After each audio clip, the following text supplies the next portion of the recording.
Hello, Voices from the Bench community. Pat Kuhn from Ivoclar here. Innovation and education are inseparable partners in our profession, where continuous change offers you the opportunity to raise the bar of dental care and elevate what is clinically and technically possible. So we at Ivoclar have created Ivoclar Academy, where we support you through cutting-edge educational programs and resources. We understand that you have busy schedules and individual preferences for learning. To help leverage your time and maximize your learning experience, the Academy has educational opportunities that are easily accessible and fit any learning style. Whether you are looking for an in-person program or for virtual education, Ivoclar Academy offers multi-channel opportunities that allow you to learn at home, in the classroom, in the office, or on the go. In addition, we offer CE accredited learning opportunities. You can receive a certificate of attendance for each CE eligible program or training course completed from the Ivoclar Academy. Simply log on to ivoclar.com and click on the Academy link located at the top of the page to get started. Happy learning.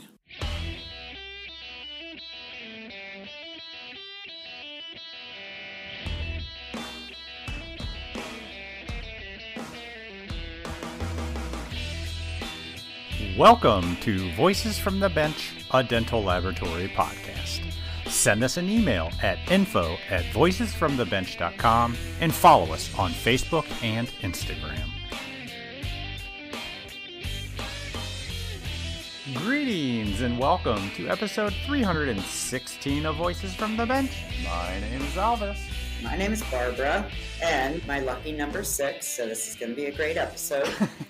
Even though it's 316, it's still a 6. Hey, we'll take all the luck we can get, right? We will. So last week, we had the great eclipse here in Indiana. We mentioned it a few times on the podcast. Yeah. I gotta say, that was probably one of the coolest things I've ever seen in my life. Seriously? Yes. The way that in the middle of the day, it got dark, but it was like the sun was setting, but at the 3 o'clock position. So the lighting got really weird. Oh. And then when it was in a totality, it was just the coolest thing. It's like you could see the moon with a halo around it. It was so neat. I mean, anyone gets a chance to see a full lunar eclipse, I think it was. The full eclipse. No, the solar. The full solar eclipse in its totality. As you could tell, I'm really scientific. Please do it. Check it out. It was totally worth it. Oh, they had to literally pull me from the bench to go look at it because I just didn't give two shits. But I'm sure a lot of people do, and it's amazing. I'm not saying, it's just personally, I was too busy to get up to see it. But I put a pair of glasses on. I looked for about 1 second, went back in. We were sitting out in our driveway, and a couple of neighbors, they started clapping. And we started wondering why. I mean, are you congratulating the moon for moving? It was funny. There you go. So, hey, don't forget that this is the last week to order those shirts and zippered hoodies that support the Foundation for Dental Laboratory Technology. That everybody loves, that logo. So come on, guys. Let's go. We are selling a ton of them again. And even though we say it's the last week, it's not even a full week. Because you have until midnight on April 18th, Eastern. All right. So don't wait. Yep. Okay. If you listen to this episode after the 18th, sorry about ya. And I don't want to see all the Facebook, oh, where'd you get that cool shirt? Yeah, seriously. They are selling great. And you want to make sure you have one when you come see us at the Jensen booth at the FDLA meeting in Orlando, Florida on June 7th and 8th. That's precisely a month after we go to Mallorca. Yeah. So head over to voicesfromthebench.com/shirts or any of our social media pages to get you one today. All right. So, Barb, like you mentioned, we are coming up on heading out to Mallorca, Spain. I'm excited. Are you getting ready? Bro, all I'm doing is looking up fashion so I can go shopping this weekend. So yes, I'm getting ready. So are you buying different clothes for Spain? Yeah, I am buying a lot of dresses for night. I got to get a couple bathing suits. We're going to go, not scuba diving. What's the other one? Snorkeling. Very cool. And we're going to go cliff jumping. So yeah. You're going to jump off a cliff? Yeah, it's not like a crazy cliff, but it's a cliff. Yes, I'm all in. Damn. I'm going to see it, and I'm going to see it good. That's crazy. I didn't make any of those type of plans. I was just talking about making sure I have enough socks and underwear. Wow. Barcelona after. I'm staying in Mallorca 3 days earlier to enjoy it. So it's just a different trip for the two of us. Yeah, you're going into the island early. We're going to Barcelona after, just to kind of check some things out. Pretty cool. We're ready. Flights are booked. Passports are updated. We're good to go. Okay. This week, we're taking a break from the conversations that we had at Lab Day Chicago 2024 to talk about the exciting event that Barb and I are so getting ready for. Regular listeners of the podcast know that Barb and I have been invited to take the podcast to Mallorca, an island in the Mediterranean Sea off of Spain, on May 9th and May 10th. So why that island? Well, that is where exocad is holding their exocad Insight meeting. And to convince everyone to go, and you should, we had a nice conversation with one of the organizers of the event and one of the speakers. The global head of marketing and communications for exocad, Christine McClymont, comes on to talk about everything you can expect while attending the exocad Insights meeting, like the different speakers, all the different topics, the Ask the Expert area. Love that. And the epic party that's going to be happening on Thursday night. Mm-hmm. Of course, we are super thankful for Christine for inviting us to this great meeting. But joining her is also one of the speakers, someone I've actually been following online for a while, Dr. August D. Oliveira. Dr. D. Oliveira will be talking about the role exocad plays in 3D printing in his office.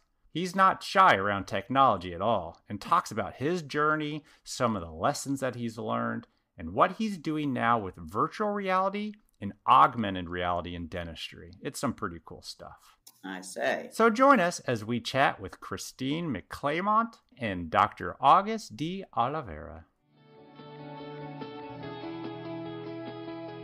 Whether you're looking to elevate your craftsmanship or looking to cut back on cost, look no further. Vita MFT teeth are the ultimate solution for creating lifelike and stunning smiles. Crafted with precision and backed by cutting-edge technology, Vita MFT teeth offer unparalleled aesthetics and durability. And since Vita believes in the power of experiencing excellence firsthand, for a limited time only, they are offering you the chance to get a complimentary case sample. That's right, a full case absolutely free. Just visit vitanorthamerica.com/free MFT. Don't wait any longer to start providing your customers a premium tooth at an economy price.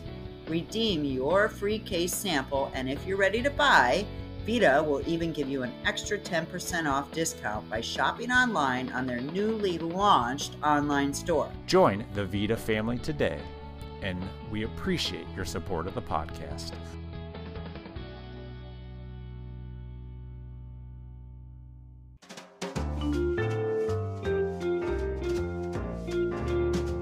Voices from the Bench. The interview. So Barb and I are super excited to talk to two people that are going to be joining us in Spain for the exocad Insights. Yay! Yay! First up, we have Dr. August D. Oliveira joining us. How are you, sir? I'm good, Elvis. Thank you for having me. Yep. Absolutely. And of course, we couldn't do this without Christine McClymont. Am I saying that right? McClymont with a Y. That's what my dad always said. McClymont. Yeah. I'm so excited to be here, and thanks for letting me tick that off my bucket list. Yeah. I'm super excited. Thank you. So Christine, you're the global head of marketing and communications at exocad, right? Yay, that's right. Yeah, that's a great title. Great title. I love my job.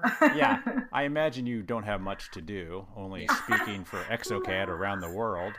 That's right. And I think Christine is part of the reason that Elvis and I were invited to the Insights. Is that correct? Yes. No, I'm pumped that you'll be there and that I'm here with Dr. August D. Oliveira, and exciting times, really. Excellent. Yeah. So, Dr. I know about you. I've seen you online, lurking in the background. No, really? Yeah, you're that dentist that really hates digital, right? I mean, you're like really against it, I think. Yeah, bring back, hydrocolloid. No, thank you. Yeah. What was that post you had about all for stone or none for all or something like that?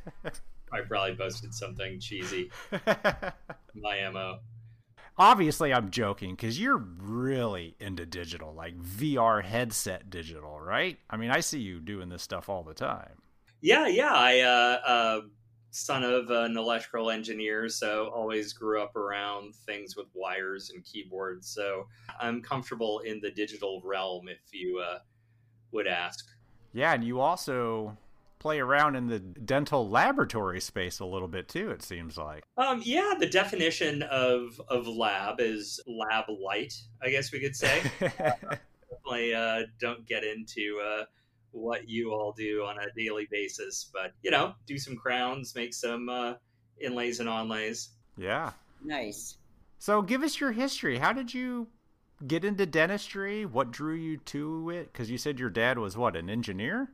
Yeah, my dad was an engineer. He was disappointed when I wanted to go to dental. I was wondering.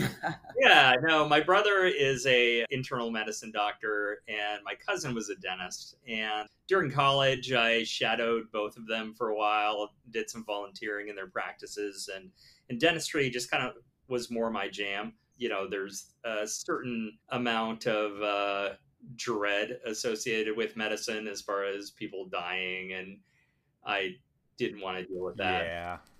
The worst thing that can die is a dental pulp. So, So do you and your brother, I mean, does he give you a hard time for being a real doctor compared to... he never has. Ah! I think that if you talk to physicians that have self-esteem, they sort of look at dentistry like, okay, that's not something I can do or want to do. And I've never kind of gotten on the doctor high horse. Yeah. So he never gave me a hard time about that. So it was always good. And, after dental school, I, bought my practice, got involved with the world of CAD/CAM via CIREC in 2004. So that makes me really old when it comes to digital. What'd you start with? Was it just the old CIREC? Yeah, it was called the Red Cam back then. Oh, Powder, wow. all that stuff. It was right after CIREC became CIREC 3D. Yeah. So I remember that. they had moved from just inlays onlays to crowns. And I just kind of, it sort of clicked in my head. And I was interested in implants, and I was interested in sort of the world outside of CIREC, which kind of led me to getting an open source mill and getting into 3D printing and photogrammetry, and now VR and AR as kind of my little side hustle. So how do you have enough time in your day? Because I know you're practicing, correct? How do you have enough time in your day, and when do you fit in all of the knowledge that you have to acquire to get into this sort of thing? Yeah, I'm just kind of a spaz who in the street. And so I think that, like everyone here, we learn a lot from Facebook and YouTube and Instagram. So yeah, just in between patients, I might see a post, which is kind of cool. And I tend to be a better Googler than it seems most of the people that respond to my posts are. So I find stuff by Googling and reading PDFs and watching videos and then incorporating in my practice. Wow. When you stepped away from CIREC and you said you were looking for, open source, what did you gravitate towards back in those days? Well, it was funny. So I got involved in 3D printing about 10 years ago. And at the time, if you probably remember the dreaded program, which must not be named Mesh Mixer, there was so much could do with Mesh Mixer. And there was definitely people that were jerry-rigging it and putting teeth libraries into it. And Blue Sky at the time was pretty much just a guided surgery software. Yep. So I bought my first copy of exocad, I think about 9 years ago. And primarily it was just to get models. Designing a model in Mesh Mixer was so hard. And I needed to get models for certain things. And the resins at the time were pretty terrible. So, I had a copy of exocad and I didn't really use it that much for a long time until the resins sort of caught up. Sure. Now I use exocad almost every day. So what were you scanning with? I was scanning with Cirac. At the time, we could, and actually to this day, unfortunately, we could only export to STL through Cirac. So I was scanning with Cirac using either just quadrant models or powdering up the whole mouth. And there was a dreaded sub-program called Cirac Ortho that allowed you to capture a full arch not easily. So we used that for a while, and then I got the OmniCam, and now the Prime Scan is my scanner of choice. So when you first got into the exocad, you were actually making your own models and designing your models and then printing them? Yeah. So I wanted Geller models, and there were some clever folk trying to do that in Meshmixer, and for me, it was just a 3-hour ordeal. So yeah, we were primarily just for bigger cases. I wanted a physical model. Also liked the concept of having an implant analog model. If I was doing a screw retained crown or an abutment in Cirac and not doing it same day, I kind of wanted to be able to try something on, make sure I didn't, screw up putting in the scan body and having the crown turn 90 degrees. So, oh yeah, that never happens. Yeah. Wow. Yeah. Are you doing this all yourself, or did you have assistants and staff helping you? In the beginning, it was so strange, and I wanted to get good at it before I delegated it. So in the beginning, I was doing all the resin tank cleaning and post-processing and all the gross stuff. And then I've been blessed by having a team that's really interested in 3D printing. So now I do the design, especially with implants, and then they take it from there. They do the characterizing, they do the printing, post-processing, assembly. So I stay out of their way. When I have something that I'm nerding out about, I can always tell that they're a little pissed because I'm totally messy and leave resin all over the place. So I'm interested because you use Cirac and you mentioned same-day dentistry. Mm-hmm. Are you designing everything in exocad? Are you exporting it? It depends on the case. For inlays and onlays, I'm 3D printing inlays and onlays and screw retained implant crowns. I don't design hybrids. I have a designer that designs the hybrids, and then we print and characterize the prototype and then send it to a lab to be milled and finished. Okay. On bigger cases, I try to do it myself, and I've got a 1 hour rule that if it takes me longer than an hour, I punt to exocad designers who are much better than me. Mm-hmm. And so some days, if it's a simple case or if the patient is, ugly, then I'll design something that's a little more aesthetically critical, then I'll send it out. So you don't have a lab tech right now in your facility? I don't. Yeah. My practice is a very, I don't have an associate. It's just me, kind of a small mom and pop shop. So And where are you located? You didn't say. Oh, sorry. I thought Elvis would have introduced me properly. Yeah, that's what you get. Yeah.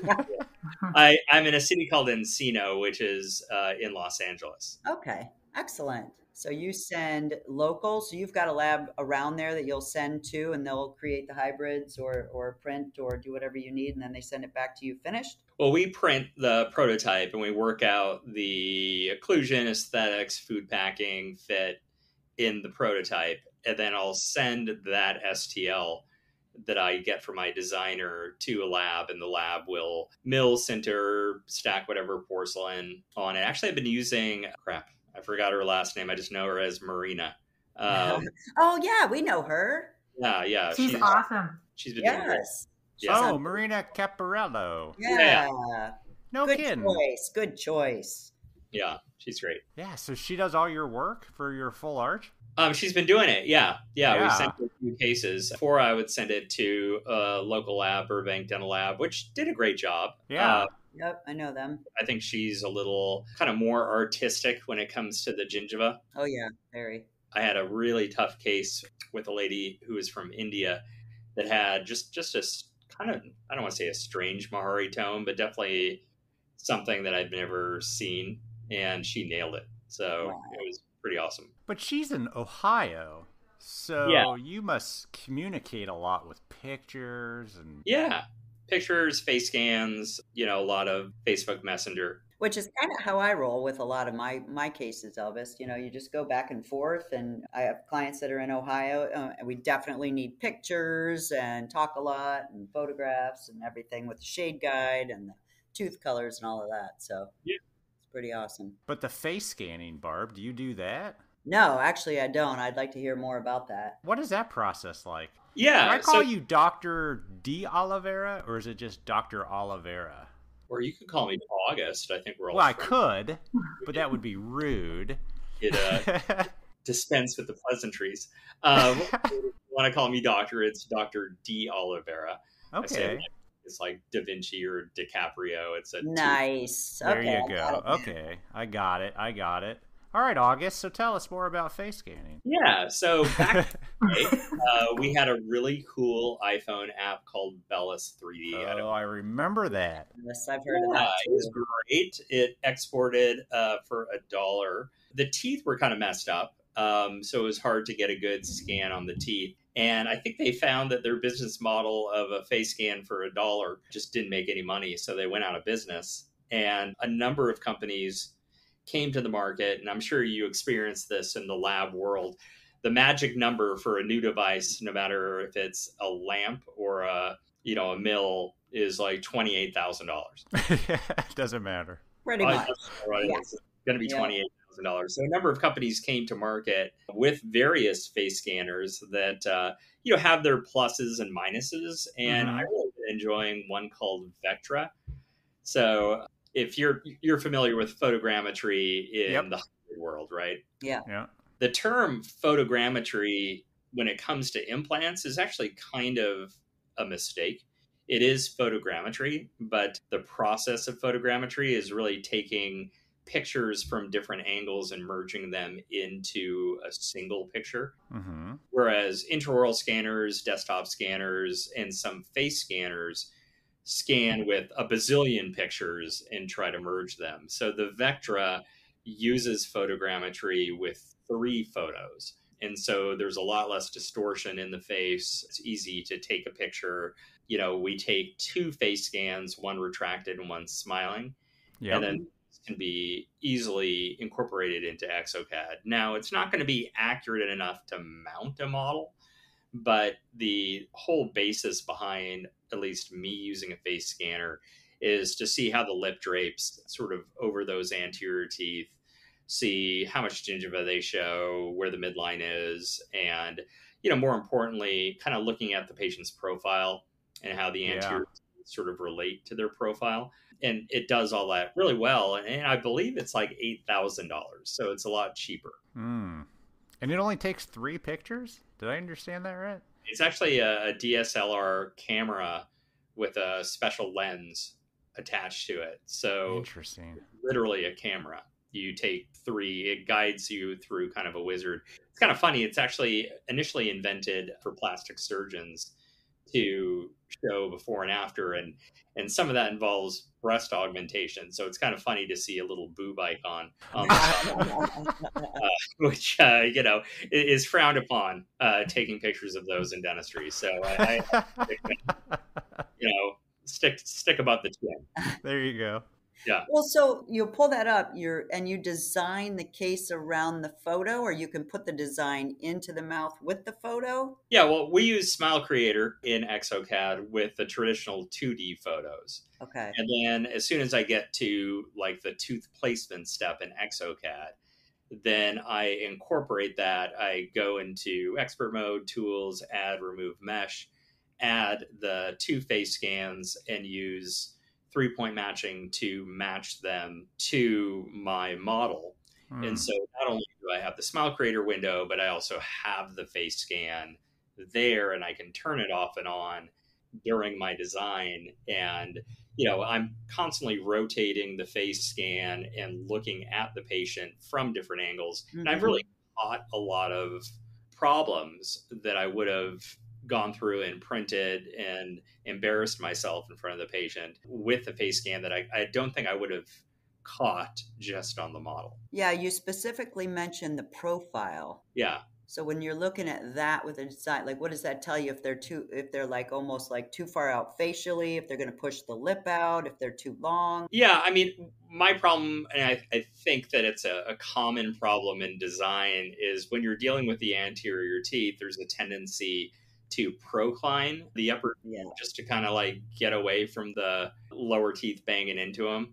And so I can really kind of look at those teeth and see what kind of compromise I can get by angling those teeth a little more lingually without banging into the lowers. So it helps me, just looking at the patient from the side and seeing what my design looks like from the side, which is not a view you get in Smile Creator. Yeah, that makes a lot of sense to me. I'm a ceramist, so that's why I was trying to wrap my head around that, and that makes perfect sense. I can see where that's huge. Yeah, and it's 3 photos. I mean, you don't need a backdrop. You don't need lighting. It has its own lighting. So, it's just boom, boom, boom. Take, your 3 photos of the smiling. And if you want to get into the technical stuff, because the 3 photos distort the teeth in the smiling photo, which doesn't matter because we're going to cut the teeth off, we take a single photo from the front retracted, and that gives us enough detail on the anterior teeth so that we can match that model to our pre-op model. And then in turn, we match the smiling 3D scan to the retracted 3D scan by using the patient's eyes. So the inner canthi, the little weird things that get sleep in them. The little boobs. Yeah. Sorry. Yeah, that's hard to get those into exocad. But yeah. That's fascinating. Well, I'm glad I could actually teach a lab person something about lab stuff. Actually, totally. You make it sound like there's a lot of clicking and things to do, but is it pretty easy with exocad? You mean matching up the scans? Yeah. Well, I mean, use 3Shape or exocad, Elvis? I shouldn't say, but I use mostly 3Shape with work. Oh, okay.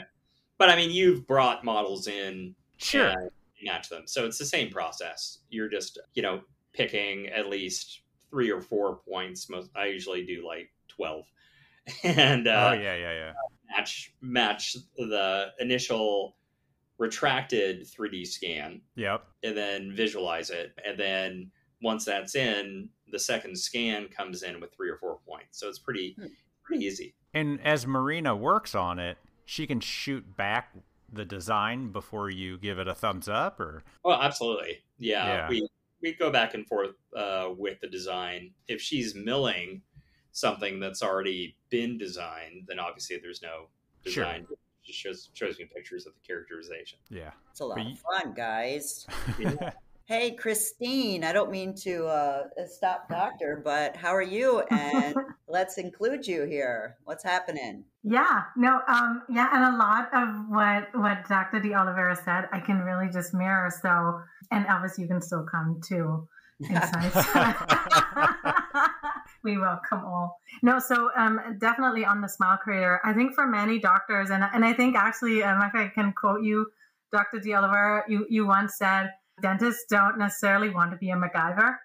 And I loved that show as a kid, but I think as Smile Creator is actually a good tool that dentists can start out with and really experience how easy it is to integrate digital dentistry into their practice. And by that, we don't mean let go of your lab. If anything, you're creating more work for yourself and your lab and your ceramist. There's the one doctor I know, once she introduced Smile Creator to her office and was able to show a patient what they would look like with 4, 6, 8 veneers. Mm-hmm. That is so emotional. It's such a powerful tool. And so in terms of case conversion, that specific doctor really, had a dramatic increase in work for herself. and for her ceramist. So it's really, for us, it's all about collaboration and growing your capabilities along with the software. So you can definitely, it's definitely a strong, powerful software, and we have many expert users, and they will come to Insights to learn all the tips and latest tricks, and about the latest features like copy denture or scan repair tool or stuff like that. But equally, we will have lab techs thinking about bringing in exocad, dentists perhaps even starting out on their digital journey. And you can really start off with exocad as a beginner and then grow with it. And actually, just a few weeks back, when I also saw you guys in Chicago, I heard from quite a few lab technicians that they are really becoming stronger partners and a doctor's go-to when it comes to onboarding digital dentistry. So yeah, I just really want to mirror what Dr. De Oliveira said. So it's definitely, I can really only invite everyone to come to Mallorca and to see what digital dentistry is all about and what it has to offer to your workflow, that you may have. And every setup, of course, is different. I mean, we last time we had participants from all over the world, and of course setups are different. The US markets is very progressive, and of course Dr. De Oliveira is really on the cutting edge. Of course not everybody can or wants to be a trailblazer, but it's you can start slowly, but I think it will increase, just actually make collaboration easier between the lab and the dentist. And I think for me, that's what sets Insights apart from other dental events. I've been to a couple shows. And so I think what is different for us is that under one roof, we bring lab techs together, we bring dentists together. This year, for the first time, we're including clinical teams, because we want to take a holistic approach and educate everyone along that workflow on how they can ultimately deliver, better patient care. And that is just really close to my heart as well. So yeah. Well said. I agree. So when you create a meeting such as Insights or an event like that, how much work goes into it? How do you and I don't know the answer, but when you're thinking about doctors talking versus lab techs and how to bring that material to the masses, like, how do you guys pick and choose? And I mean, in terms of workload, of course, it's supposed to look easy, but there is a reason why we do this biannually in a non-IDS year, because in an IDS year that takes a major priority and takes a lot out of the team, I won't lie.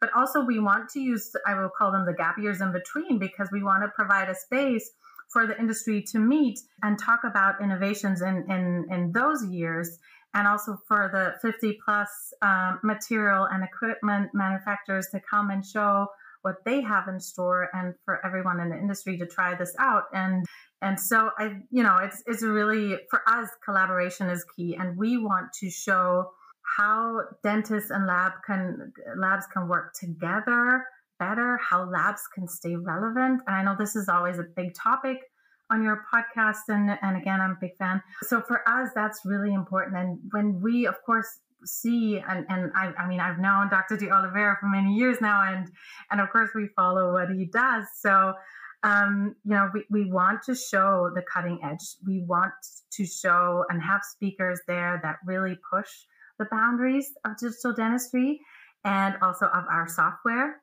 And at the same time, we want people on stage that can then break it down. And I think Dr. De Oliveira, he's known as a mentor and a brilliant educator. And I think for him to talk about, and he will talk about 3D printing for the general practitioner, will make this so valuable, even for the beginner digital GP that comes to Insights. That's kind of how we choose. We want people that want to help us develop the industry with us, that give us valuable feedback on our software, and of course to have a representation of speakers from all over the world, because it's really for us, it's a global event. Wow. And we want to serve that community. So, of course, a couple of brainstormings go into there. We make suggestions. And yeah, for me also personally, it's important to have female speakers up on stage. That was something that, I kind of took pride in changing maybe a little bit, because we see the audience changing. We have, around 70% female doctors come out of dental school. We also see more and more cut designers that are female. And so we really also want to represent that up on stage, so within the program. And this year, for the first time, we're introducing a panel discussion. And I thought, since I'll be moderating the event, but to mix it up and make it more edgy in terms of questions we can ask, I thought it would be super to have Elvis to co-host that panel with me, and I'm super excited that you agreed to do that. So I think what could go wrong? To learn, right? No, so I'm super excited. And then, of course, we'll have a celebration as we do on the evening of the first night. So we all look forward to that. So yes, a lot of planning goes into it, but I can tell you at exocad, we're all super excited for it already. Excellent. Can't wait to see everyone. So tell us, Elvis, tell us a little bit about your panel. I have no idea. As far as I know, the speakers on the first day, Christina and I, at the end of the day, will gather the speakers from day one and get the extra gems out of them, I guess. That's correct. Yeah. I go into these things as I go into the podcast with zero prep and see how it goes. So. Go wrong. I don't think with Christine by your side, that's going to happen this time. Sounds like the exact opposite to me, but that'll be the beauty of it. No, I can't wait. It's going to be great. And Dr. Oliveira, what are you talking about? I'm talking about 3D printing for general dentists. So how to incorporate 3D printing in your practice, what kind of procedures you can do. And, exocad plays a big part of that. So kind of go into how I go about my day-to-day with my printers going. Yeah. One of my favorite questions I get from dentists when I go chairside is like, hey, I really want to get a printer. Which one should I get? Oh, yeah. And I always have to remind them that you need some sort of software to make the thing you want to print. And they don't seem to understand that. Yeah, when it's been better, but when 3D was in its infancy, I just always thought it was funny that people would just literally scan a patient and then try to throw the STL into the printer and wonder why it was failing. Yeah. It's a shell of like 1/1000th of a micron, but it's not going to print, dude. You need to tweak it a little bit. Do you find between the both of you, my question is to both of you, do you find that more and more of the younger doctors are getting into this, or is there a nice mix of the doctors that want to get into printing and the software and designing? Yeah, there's a nice mix. So at the Mod Institute where I teach, we're pretty heavy on the exocad side. And I find that there's, young docs that just are jazzed about dentistry in general, and they tend to pick it up pretty well. Then we have some, let's just say, dentists of advanced age that experienced. They're experienced. Don't know how to double click, and you got to show them what the little scrolly wheel is on a mouth. That's always fun. Right click. No, the other right click. Yeah. My favorite is instead of double clicking, they'll click and hold like a folder and just move it all over the screen. And I'm like, no, it's not supposed to work like that. Just click it twice fairly quickly. So where's the first place if I was a young dentist? Like, what would you want? What are they mostly gravitating towards doing themselves nowadays that you're seeing? Well, it's funny. There's the smart ones that kind of say, okay, look, I'm going to start with night guards and surgical guides and maybe do my own aligners. Mm-hmm. And then we have these other ones that buy, the 3D printing scanner cone beam mega pack. Oh my gosh. They go from not being digital to having, $200,000 of equipment in their office and a mill. And with those people, it's kind of hard to kind of rein them in and say, okay, look, you got to do it like we did it back in the day, start with something really easy, then feel comfortable with that procedure, then go to the next. So start on an onlay instead of, a hybrid as your first ear-side restorative technique. So the older docs kind of know their limitations, and I think the younger docs tend to be a little more gutsy when it comes to stuff, and we teach in sort of very stepwise fashion to get them to doing more advanced cases, but kind of saying, hey, look, when you go back to your office on Monday, why don't you start with a MO? Yeah. Great advice. Yeah. We also see a lot of interest in creating digital wax ups. That's something a lot of doctors want to start with. And then also we are getting a lot of requests from universities because many of them around, and this goes for South America, Germany, the US, they're changing their curriculum.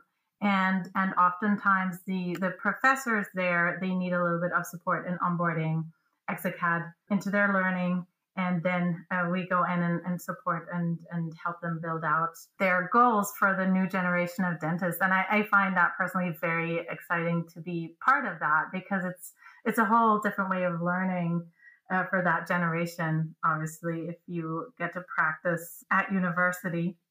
And then also what we see in a number of trainings is a growing numbers of associate dentists that go to trainings, they pay for it themselves, and they also want to know how to use CAD software. Even though they don't have their own office, they maybe don't have the buying decision for bigger pieces of equipment, but they can and will buy a dongle, first of all, for a standalone module, let's say like Smile Creator, because then they have something additional that they can bring to the table when they go for, perhaps for a new job, or go and join a DSO or just a larger practice. So this is also a trend we're seeing. Yeah. Interesting. I think that it's really cool universities are getting into digital, but, I think as a rite of passage, every dentist and lab technician needs to know the joy of the Pindexing machine and your dies and drilling off your margins. And,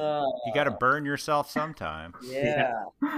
Using a wax spatula. But I'll tell you, if it takes exocad to get removables back into the dental schools, I'm for it. Yeah. It's funny. There's such a push for digital dentures, and I think digital dentures have really come a long way from what we had 7 or 8 years ago with NextDent's products. So, oh, sure. Yeah, it's there's studies showing that printed dentures are just as strong as processed. I think definitely need a little bit more flair in your gingival technique when it comes to 3D printing versus processing. But that would be fun to get rid of in dental school. I took the California boards when I moved to California, and there was part of the boards was a full denture wax up. Oh my word. You're kidding me. No, I remember handing mine in and a dude next to me tripping and dropping his articulator and smashing his wax up, and the look of dejection on his face. Did he cry? I bet he cried.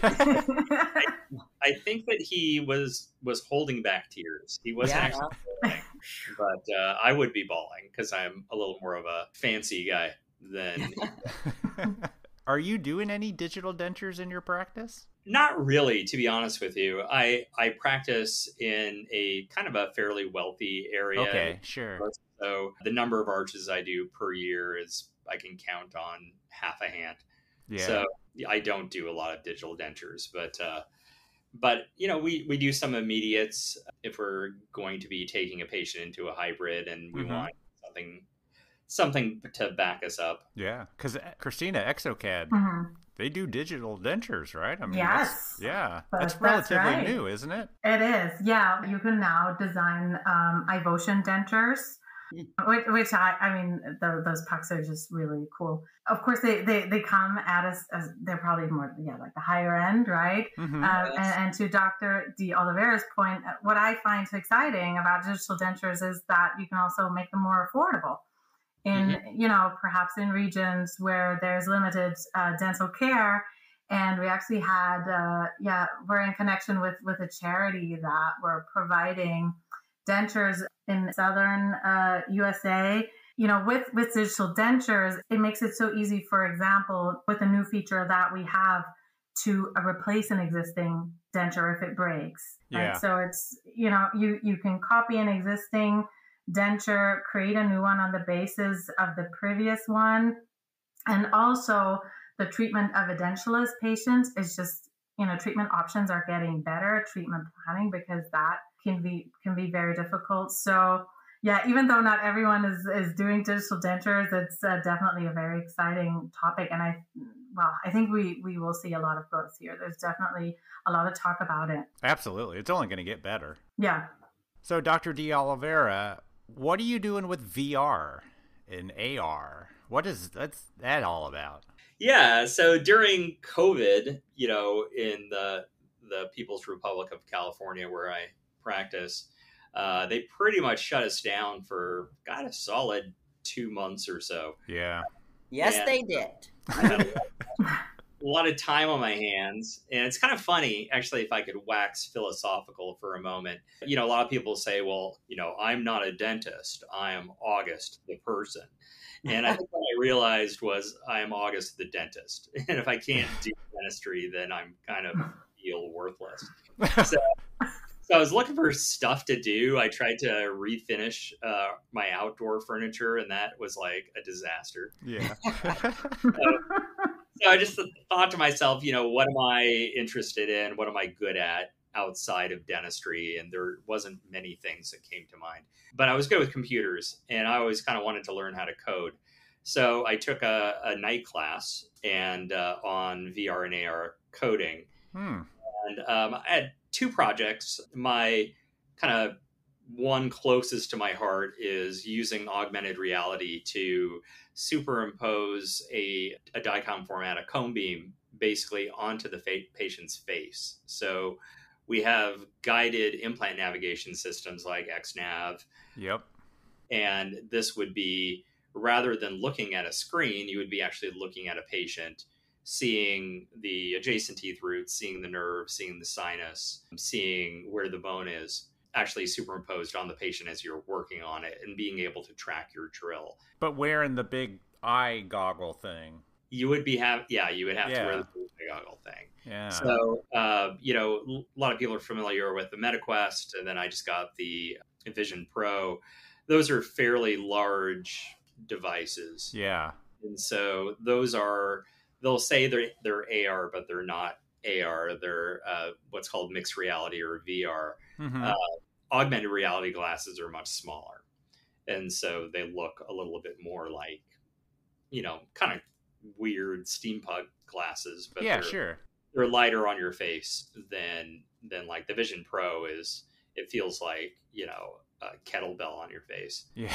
So, but you're doing this? You're looking at a patient and you can see the bone superimposed on their face? Yeah. So we got involved with a company called Magic Leap that makes an augmented reality device. And we got together with the University of Iowa. And we found that at the time, between the Microsoft HoloLens and the Magic Leap, the accuracy just wasn't there. Mm-hmm. So we had to introduce external infrared cameras. Are you familiar with motion capture, when people will use like green screens? The little, like, they're ping pong balls all over. Yeah. So stuff like that. And we got the accuracy a little bit better, but it wasn't there. So we're still working on it. It looks like the Magic Leap 2 may have accuracy up to 100 microns. So that got shelved for a bit, and I'm starting it back up. I bought the Vision Pro, but I don't think the Vision Pro is non-big game development company friendly. So I may not pursue that as much as I want to. The second project would be education in VR. So when you do hands-on exercises rather than just watching a webinar, you can actually pick up stuff and place implants and make dentures and do whatever using hand tracking. So there's no joysticks. Wow, that would be neat to do like a VR implant placement. Yeah. Dr. Oliveira, do you take summer interns? I'd really love to see that magic happen. Come on down. Anything for you, Christine. We go way back. That's crazy. That's super exciting because I'll never have a chance to place an implant, but I'd love to do it virtually. I'll send you a MetaQuest. I've got a little demo. Nice. I'll totally check that Wow. out. Yeah. Why aren't you talking about that at Insights? That's neat. It's pretty theoretical. Okay. It's kind of hard to adopt Monday morning. So Sure. That makes sense. Yeah. Everybody will go home and grab their kids' old VR headset. The ones that you used to put the cell phones in. Remember those? Yeah. I got a few of those. I'll start doing dentistry. Yeah. Well, surprisingly, I got the most accuracy matching. You know how we match models in 3Shape and you models in Blue Sky. I got the highest accuracy from an iPhone 11. Just literally taking my iPhone and, having my assistant sit in the chair, and I could just basically throw the STL at her and it would match actually quicker than exocad Blue Sky could ever do. So it definitely can see the Vision Pro exploring that in the medical field. Gotta love a good iPhone, man. Yeah. So, Christine, let's talk about some of the other speakers that are going to be at Insights. August, do you need to take off? I probably should. I got a patient in about 15 minutes. That's what All right. Well, we appreciate you, sir. Thank and we're you. looking forward to seeing you in Spain. Okay. Yeah. Can't wait. Thanks. See you soon. Bye. Bye. See ya. All right, Christine, give us the dirt. Let's talk about some of these other people. Let's do it. Yeah. So, very excited on the first day and on our panel discussion. We will have also Dr. Miguel Stanley from Portugal. He does amazing things. Kind of a Hollywood dentist himself. I think Ronaldo and Madonna go there. I've seen him on his Facebook. So yeah, he does really cool stuff in his office. And so he's actually going to talk about the power of avatars. So it's all about the digital patient. So that's going to be exciting to ask him some extra questions during the panel. Then we have Master Dental Technician Idris Rasta also with us on the panel discussion. Nice. And he's going to talk about occlusion. So I think this is going to be a very interesting topic, obviously, for our lab techs that will attend. And we're looking at a probably 70-30 or 60-40 breakdown, lab technicians versus nice. That's doctors. really good. Mm-hmm. Wow. Yeah, and then also on the panel, we'll have Vincent Vamer. He's also a master dental technician, and he's going to talk about the newest, latest, and prosthetic materials and latest techniques for fixed restoration. So I think that'll also be a very, very interesting topic. And then we have a duo that's speaking on day one also, Ashley Byrne. He's also a master dental technician out of the UK, and he's teaming up with Dr. Marcus White. They're going to talk about the iTero exocad connector, which is, all about the seamless workflows. And I think that's in part of what Dr. De Oliveira touched on earlier. What's so great about exocad software is that it's open. It's an open software. You can integrate almost any hardware for scanning desktop scanners, intraoral scanners, and then on the production sides, 3D printers, milling machines. The choice is really yours with exocad, and just to show that, and then have, as Dr. De Oliveira, he's on the West Coast, and then he's got Maria working for him in Ohio, and they can easily communicate via dental share and, send the cases right across. And then also all of the scans, the design files, everything is in one place. And I think that's really the beauty of the software and brings it back to the collaboration piece. So we'll have those. And then also on the clinical stream that Dr. De Oliveira is speaking on day 2, we'll have Dr. Elaine Helly. And she's going to talk about digital tools for diagnosis and treatment planning. And I think, again, this is going to be a tool for doctors that may think about going digital, how to get into digital dentistry. And so excited to have her there. And then we have some more speakers on day 2. And we've got some great, two female speakers that have teamed up. And that's really going to mess up my accent because I'm actually half Scottish. And so we have one Scottish doctor up on main stage. So my accent's going to come right through. Dr. Emer O'Connell and Christina McClymont, a dental technician, and she's down in England. Yeah, so we know her. Yeah, we know her. So you know she is super amazing, and they're going to talk about their collaboration and multidisciplinary treatment planning, which is becoming more and more important. If you think, where maybe some people may say, okay, dentists are more interested in prepping and placing, prep less, think minimally invasive. And I know Dr. Miguel Stanley is a big fan of that. If you can collaborate and really only prep the tooth mass that is absolutely, critical for the case and create a restoration that will fit, no remakes. I think that it makes for a better patient experience. Yeah. So I'm excited that they'll be talking about that. And then also I have to say, we have some surprises in store Come on. for the audience. Love So that. of course, so you'll be among the first to hear what we have. So Us and all our listeners. That's right. So we have some exciting stuff. The future really looks bright. I love digital dentistry. I think we're in a great sector because it's all happening, and it's so fast paced. So yeah, it's great. And then so for the first time, actually, we have a separate stream dedicated to dental assistants and hygienists, because we feel they need to also embrace digital workflows. And oftentimes we see that in a practice, they play a critical role in, patient conversion and patient engagement. So equipping 100%. them. Yeah, that's a great point. You guys are well ahead of the curve on that. That is so true. They can help design the case and sell the case. Right. Yeah. And perhaps even intraoral scan, again, giving the doctor some time back to treat other patients. And so we really want to elevate, their responsibilities and kind of their role within the practice and within the entire workflow, really. So I look forward to that stream. And then we have another speaker. We welcome him on main stage for the second time, Dr. Guilherme Saavedra. He's joining us from Brazil. And I could, without saying too much, but he will really have an extremely beautiful case with him. Yeah, truly, he will show how to build an award-winning smile. So that's, definitely exciting presentations. And I think something in there for everything. And of course, we will bring our own exocad experts. Many of our application specialists are well known in the market.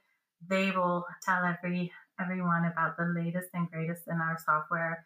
So for, power users that really want to deep dive and learn more how to get the most out of their exocad dongle, then those sessions are for those people. So I think we really have something for everyone, plus the partner sessions that our sponsors are putting on, where you have shorter sessions that you can come and attend and learn about latest in materials and equipment and really get a great overview of the market all in one place. Mm-hmm. So we're trying to bring it all together. Yeah. And then, we have a discount, right, for your listeners as well. Yep. Yeah. Excited about that too. So people can show up and just sit down with an expert and ask questions, and they'll show you exactly what like one-on-one? Yeah, so we have an expert corner. So we will have 3 exocad counters for each of our major softwares with experts. So you can come up and speak to them. You can even bring a problem case if you so want. And speak to our experts. Yeah, or go into the sessions. There'll be the opportunity to ask questions. We also have a special corner within our exhibition for our so-called ICTPs. These are independent certified trainers. That and Dr. Oliveira, actually, he is a brand new ICTP at exocad. Yeah, so it's really it's a thorough process that these users have to go through, take an exam so that they can call themselves that, and they will also be there. So you can again go up to those people, speak to them, ask them about their experience or their advice. They also offer training classes. So yeah, I think really if you utilize the entire 2 days of networking and education, you'll go home with the opportunity to lead. A lot more knowledge, that's Yeah. for sure. Yeah. Oh, and 12 CE credits. So we also offer those. Also to, U.S. Participants. Oh, very nice. Mm-hmm. Do I understand it correctly that when we do our panel, there's you, me, and 3 master dental technicians up on stage? Yep. Yowzer. The hell am I going to ask that they don't already know? You do this every week. All right, we got this. Yeah, no, it's going to be exciting. I really look forward to a great dialogue between, the master dental technicians that we'll have on the panel and also the doctors. I think, it should be quite inspiring to all of the listeners. 100%. Yeah. And I think it's an excellent wrap up to the day. Mm-hmm. The people that come and they see that can, maybe ask a question that they didn't get to ask, when they were in the lecture. Yeah, that's right. And they can actually send in their questions digitally throughout the day. And then we can actually pick and choose from those as well. Nice. So we don't have to come up with our entire own list of questions. So I also want to ask about I think it's Friday is the first day? Thursday. I want to ask about the Thursday pearly white night party. So I'm having a debate with my wife about what this means. Does this mean everybody dresses in white? They can. It's an invitation to we were thinking it's May. It is in a nice location. Yeah. In Mallorca, the sun mostly shines.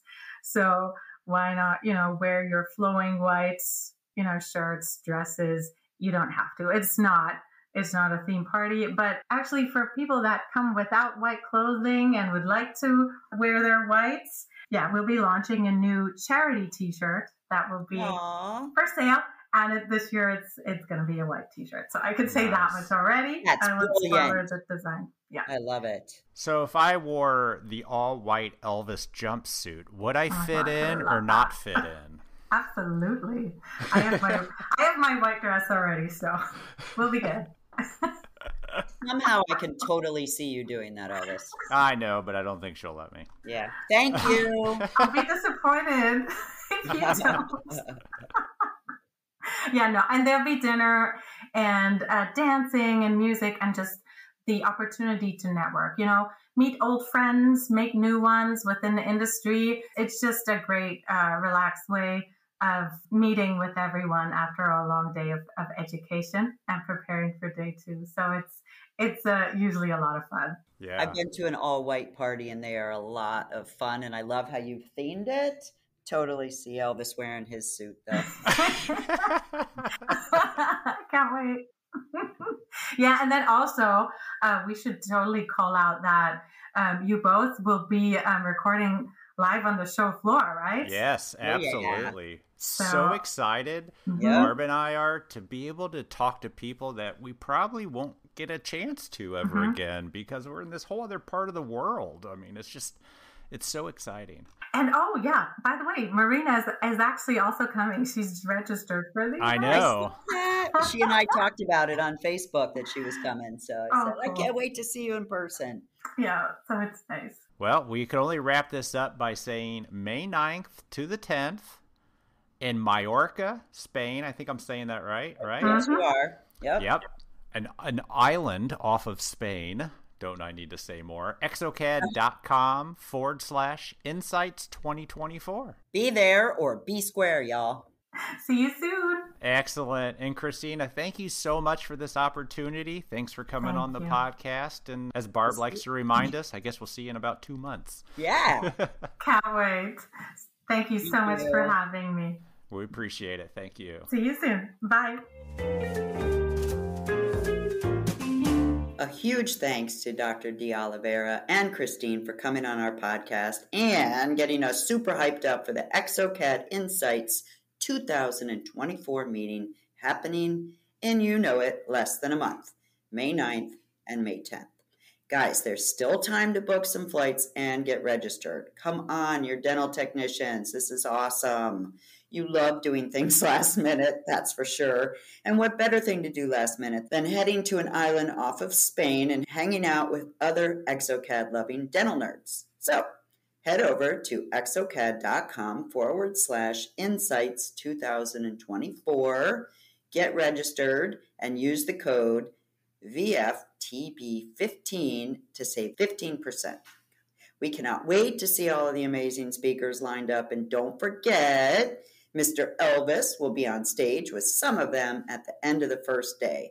And I know I got to ask this. Are you nervous yet? Well, you know what? I'll tell you that I wasn't. And then we had like a conference call with some of the people on stage. Them some smart dudes. Yeah, I'm a little nervous now. Oh, no. Yeah. Phew. Well, you're going to do amazing. It's going to be an amazing meeting. Let's just go and have a great time. It's going to be great. Hopefully some of you will join us. Hopefully, y'all. Come on. Let's go. All right, everybody. That's all we got for you. And we will talk to you next week. Have a great one. Bye.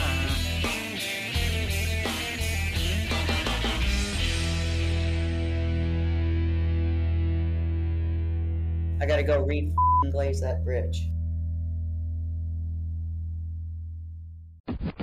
The views and opinions expressed on the Voices from the Bench podcast are those of the guest and do not necessarily reflect the official policy or position of the host or Voices from the Bench, LLC.